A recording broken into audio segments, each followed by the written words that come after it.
GH for STEM Juniors Challenge.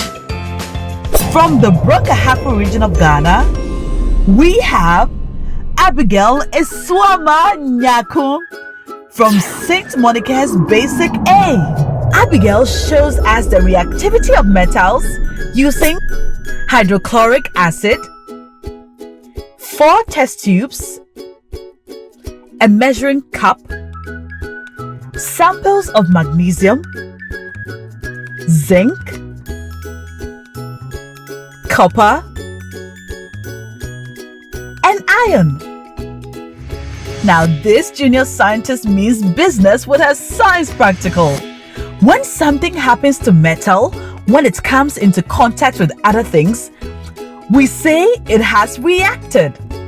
For instance, the rusting of metals when exposed to air. Some metals react more readily with acids than others. Metals that can react with water, acid or oxygen are called reactive metals. Metals that do not react with other substances such as water, acid or oxygen are non-reactive metals. These are ideal for making jewelry and coins. To start, I have put on goggles and gloves because acids are corrosive. The goggles are to protect the eyes. I'll pick my test tube rack. I have labeled my test tubes. I will put it in the test tube rack for support. A. This one is B, C, and D. You need to label your test tubes to know which metal reacts readily in the experiment. I will put my metals in each of the test tubes and I will use my spoon to pick them. I am putting magnesium in A. I will put copper in B. I will put zinc in C. And I will put iron in D. So I will pour equal amounts of hydrochloric acid in them. I'm going to pour the acid in the test tubes. Let's observe what happens.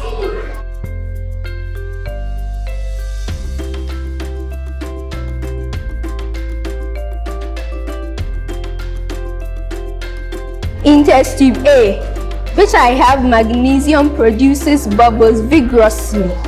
In test tube B, which contains copper, there are no bubbles in it. Test tube C, which contains zinc, there are few bubbles around the metal. And in test tube D, which contains iron, there are very few bubbles in it. Magnesium is a metal which loses electrons readily in the presence of acids and produces hydrogen gas. The copper and the iron are also metals, but they do not lose electrons in the presence of acid. Therefore, they are non-reactive metals. The ones that produce bubbles are reactive metals, and the ones that do not produce bubbles are non-reactive metals.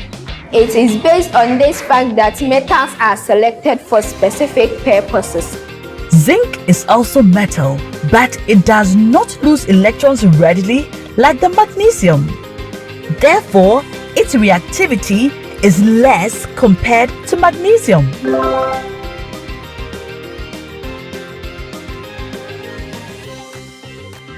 This application will be seen in the shipping industry. Magnesium protects the steel from rusting. Non-reactive metals are selected for making jewelry, for them to last longer. For example, we have gold, silver, and copper. I'm Josephine Efuakakra-Enu, the science teacher of St. Monica's Basic A. This is why the choice of metals for food packaging is very important. Since some metals react with oxygen and water readily, they will lead to the spoilage of food.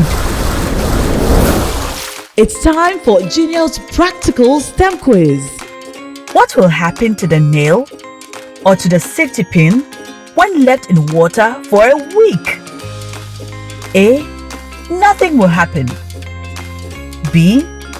It will get dissolved. C. It will change color. Now that was a great demonstration of reactivity of metals. Try this experiment at home, either by yourself or with your friends from school.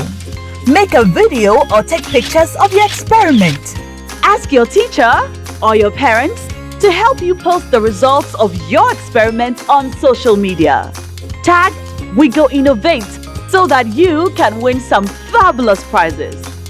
Don't forget to add your name and the name of your school to your entry and hashtag GH4STEM.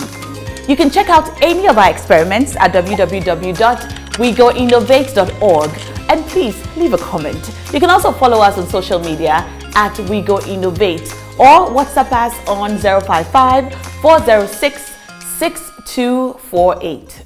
Good luck with your experiment. You can be a junior scientist too.